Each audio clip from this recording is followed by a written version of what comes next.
зерек әдеби танымдық сағатында жұбан молдағалиевтің а, қ, м әріптерінен басталатын өлеңдерін ұсынамыз.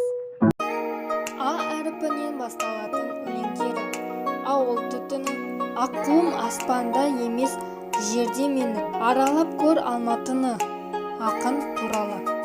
Арман ай, ардақ тайық еңбекті армандар, ар ұят туралы. Адамдар, бақытты болыңдар, Алматы тау өзен, абай шыңыңа. Аспан ба, аспан жаз бойы түк тынбаған.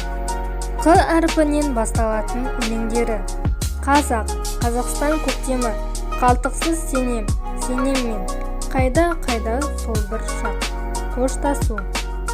Қыранға қырансың деу мақтау емес, қазақ тілі қойнауында қапшағайдың, қилы ғой, қиын да ғой мінездеген, қарауыл балындағы той. М әріпінен басталатын өлеңдері: менің халқым, махаббат ерлігі, мен қазақ әйеліне қайран қалам, мұғалім, мен сені өлең үшін ойлап таптым, мың рахмет саған.